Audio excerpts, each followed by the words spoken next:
जी, मेरे स्टाफ साथी और प्यारे बच्चों, हम ये जो जयंतियाँ मनाते हैं इनका वर्तमान परिप्रेक्ष्य में क्या महत्व है, ये महत्वपूर्ण रखता है। हमें मालूम है हमारे महात्मा गांधी जी ने, शास्त्री जी ने हमारे देश के लिए क्या किया।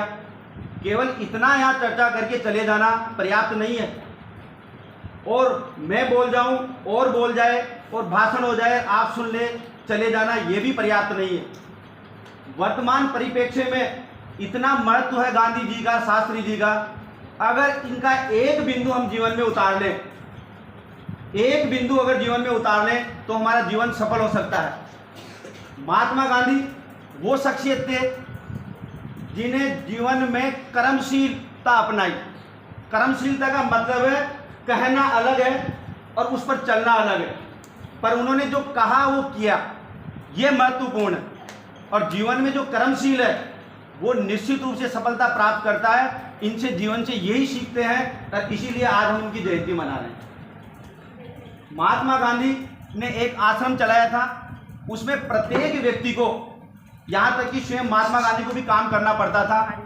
इसलिए आज हम यहाँ एकत्रित होकर ये प्रतिज्ञा लें कि हमें प्रत्येक विद्यार्थी को काम करना है, सर्वांगीण विकास के लिए काम करना है। ये नहीं कि हम जो 6 विषय पढ़ते हैं या 3 विषय पढ़ते हैं उनके लिए काम करके चले जाएं, ये तो हमारा विकास नहीं है। महात्मा गांधी के जीवन में जो अहिंसा का महत्व था, उतना ही सच्चाई का महत्व था। और सच्चाई जीवन में उतारने से होती है, कहने से नहीं होती है। ये बार बार मैं क्लास में कहता हूँ, मैं यहाँ कहकर ये चला जाऊँ कि ईमानदारी से ये करना है, ईमानदारी से वो करना है, पर ईमानदारी जीवन में उतारना महत्वपूर्ण है। और आप अच्छी तरह से जानते हो, जो ईमानदारी से, कर्मशीलता से जो जीवन यापन करता है, दुनिया उसका सम्मान ही नहीं करती है, उनको आदर भी देती है। सामने झुककर सलाम करने के साथ साथ उनको इतना आदर मिलता है। और जीवन में आदर नहीं है तो कुछ भी नहीं है। ये हमें सीखना मिलता है महात्मा गांधी से, लाल बहादुर शास्त्री से। महात्मा गांधी को हम बापू कहते हैं, राष्ट्रपिता कहते हैं। उनके पास कोई पद नहीं था, और जीवन में पद कोई महत्वपूर्ण नहीं है।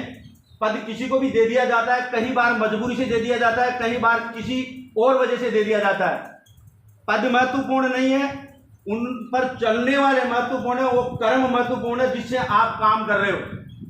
और आप ये देख रहे हो कि बिना काम के कोई भी व्यक्ति आगे नहीं बढ़ता है। ये महात्मा गांधी से हम सीखते हैं। महात्मा गांधी से हमने जीवन में सीखा, आदमी धर्म से, जाति से बड़ा नहीं होता है, अपने कर्मों से बड़ा होता है। इसलिए उन्होंने छुआछूत का विरोध किया, अस्पृश्यता का विरोध किया। किसी भी इंसान को उन्होंने छोटा बड़ा नहीं किया, यहाँ तक कि अपना गटर खुद साफ किया, अपने आश्रम के लोगों से साफ करवाया। ये लोगों को दिखाया कि हम इंसान हैं, और जहाँ हम जिसको नीच करें वो भी इंसान है। तो अस्पृश्यता समाज के लिए पाप है। ये हमें महात्मा गांधी के कर्म से सीखने को मिला। इसलिए हमें जीवन में जो महात्मा गांधी ने कहा तो छुआछूत पाप है, तो हमें उसको जीवन में उतारना है। कोई जाति से छोटा बड़ा नहीं होता है, ये जीवन में उतारना है, ये अपने कर्मों में ढालना है। हमें यहाँ बोलकर ऐसा नहीं करना है, आपको जो जीवन में उतारना है वही बोलना है। तो इसका मतलब हम जीवन में बहुत बड़े इंसान बन चुके हैं।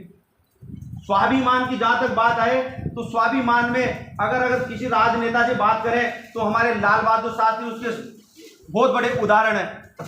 आपने कहीं कहानियाँ उनके बारे में सुनी होगी। यहाँ तक कि जब वो प्रधानमंत्री थे उनके पास केवल 2 जोड़ी कपड़े हुआ करते थे। आज हम छोटे से पद पर हैं, उसके बावजूद भी अपन कितने नाटक कर लेते हैं, कितने नाटक करते हुए देख लेते हैं। जीवन में हमें ऐसे महापुरुषों से उतारना है कि वो जीवन में क्या कर गए, उनके कर्मों के अनुसार हमें चलना है।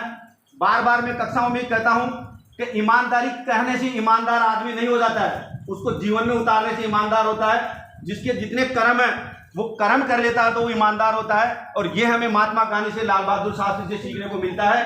आज मैं एक छोटी सी घटना बताता हूँ। महात्मा गांधी हमेशा केवल धोती में रहे, कपड़े भी उन्होंने पूरे नहीं पहने। तो मैं उस जमाने की बात कर रहा हूँ जब हमारा देश आज़ाद नहीं हुआ।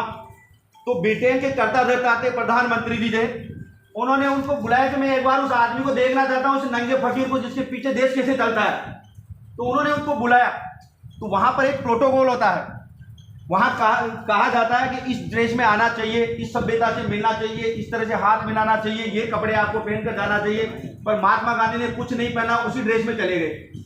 तो वहाँ प्रोटोकॉल की जो अधिकारी थी उन्होंने कहा कि वो तो नहीं पहन रहे, बाबा तो ऐसे ही नंगे आएंगे। तो उन्होंने कहा मैं देखना चाहता हूँ एक बार उस नंगे आदमी को। जो ही वो गए तो पहला ही उनका प्रश्न था कि आपके कपड़े कहाँ गए। तो वो भी महात्मा गांधी आदमी था जिन्हें जवाब दिया कि ये कपड़े तो आपने उतार लिए ना, आपने खा लिए ना, बाहर के कपड़े छोड़े कहाँ आप लोगों ने। तो इतना दमदार जवाब देने वाला आदमी, कहने का मतलब है सच्चाई, कितना भी बड़ा आदमी सामने हो उसके सामने सच्चाई बोलनी चाहिए कि आप अच्छे नहीं हो, आपने ये गलत किया है। ये बात हमें महात्मा गांधी से सीखने को मिलती है। अगर हमने जीवन में सच्चाई सीख ली और ये जवाब देना सीख लिया कि सामने कितना ही बड़ा आदमी और ये कह दे कि सर आपने एक गलती की है, आप सही नहीं हो, तो हम मान रहे हैं कि हम महात्मा गांधी के अनुयायी हैं, हम वाकई उसको राष्ट्रपिता मानते हैं। अगर हम ये नहीं कह सकते, मुंह पर मीठा बोलकर चले जाते हैं या उसकी कमी नहीं बताते हैं, तो निश्चित रूप से हमारी जयंती मनाने का कोई मतलब नहीं है। जयंती मनाने का मतलब तब है जब हम महात्मा गांधी के कम से कम 1-2 गुण तो जीवन में उतारें। और ये महात्मा गांधी से सीखने को मिलता है कि आदमी किसी भी पद पर पहुंच जाए, कितना भी बड़ा हो जाए, पर हमें एक कहने की हिम्मत होनी चाहिए कि सर आप यहाँ गलत हो और यहाँ आप सही हो। तो हम ये जयंती मना रहे हैं, उसमें सार्थकता है। आज हम देखते हैं हमारे किस किस तरह से जीवन यापन कर रहे हैं। एक तरफ देखते हैं हमारे लाल बहादुर शास्त्री को, जो 2 जोड़ी में कपड़े में अपने प्रधानमंत्री रह गए और पाकिस्तान जैसे देश के 2 टुकड़े करके चले गए। आज हम उनकी जिंदगी के कुछ लम्हे याद करते हुए हमें ये प्रण लेना चाहिए कि निश्चित रूप से जीवन में स्वाभिमानी होना चाहिए। महात्मा गांधी से प्रेरणा मिलती है कि हमें सच बोलना चाहिए, जीवन में ईमानदार होना चाहिए, कर्मशील होना चाहिए। जो कर्मशील है, ईमानदार है, निश्चित रूप से वो जीवन में सफलता प्राप्त करता है। और आज हम यही प्रतिज्ञा करें सभी मिलकर के कि हम जीवन में कर्मशील रहेंगे, इन महापुरुषों के आदर्श पर चलेंगे, तो निश्चित रूप से हम जीवन में सफलता प्राप्त करेंगे। इस देश में हमारा योगदान रहेगा। धन्यवाद।